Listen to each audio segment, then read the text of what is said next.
Really any little kids here, but we really like having little kids. So that should loosen up the soil in the pot a little bit, enough for us to actually pull it out of the pot. So have one or two people kind of grab the base of the tree like this, and have another grab the pot, and we just pull it out.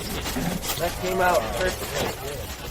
So the next thing that we want to do, if you look at what we call the root ball. So this is the root ball because it's kind of the balled up area where the roots are. The tree roots want to grow outward, but the problem is they're growing in pots, right? So they eventually hit a point where they can't grow outward anymore. But these roots, they still want to grow, so they'll start circling around the pot. This isn't a great example tree, but you can kind of see here, this root's definitely starting to circle. We've got some down here starting to circle. So what we need to do is take your shovel and just go ahead and break those roots out. Just like this. Don't be worried about hurting the roots or anything. This is one of the best things you can do for the tree at this stage in its life. And what this is going to do is it's going to, one, the roots aren't circling anymore. Two, it's going to kind of stimulate the roots. They're going to go, oh no, we're broken, and start growing outward once we have it planted.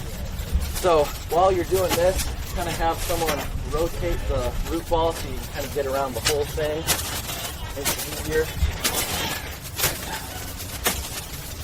Some of these trees are going to be a little bit more root bound than others. This one's actually really, really good. Hopefully they're all going to be like this.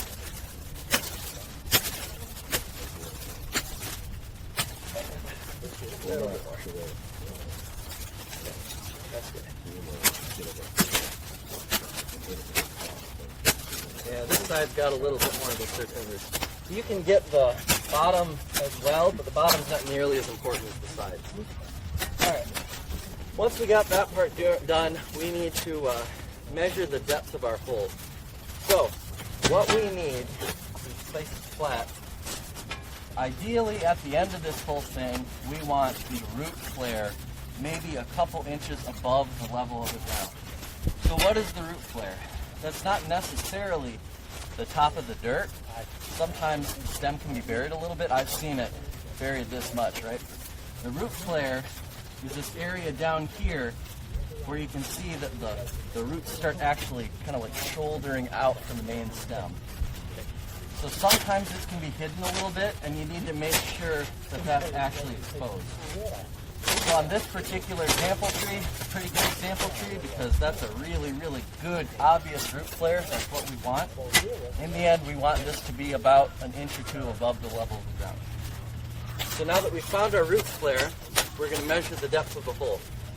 So as Carlos or Alex, I guess it was Alex had done, take one shovel, lay it flat against the side of the tree. Then we're going to take our other shovel, do kind of an improvised ruler out of it. So it looks like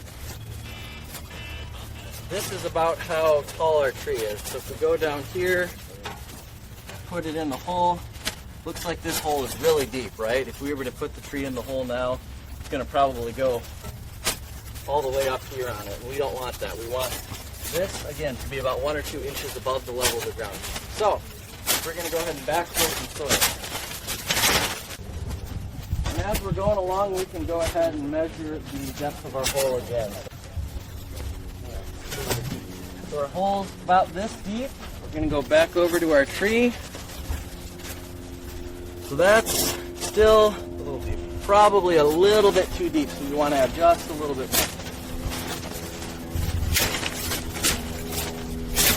What's the impact on the tree if it is lower than the grade on the drainage and everything there? So, the question for those of you who didn't hear it was, what's the impact on the tree if we plant it too deep? So, we have those circling roots, right? The roots want to grow in the soil. If we bury the tree too deep, those roots can start growing up and start circling around on the top and create what we call girdling roots. So eventually, the tree is going to get bigger this way. Those roots are going to kind of stay circled and grow bigger, and it's going to be like it chokes the stem later on in its life. So we're trying to prevent that from happening up front. All right, let's measure the depth of the hole again. Pretty good. Yeah.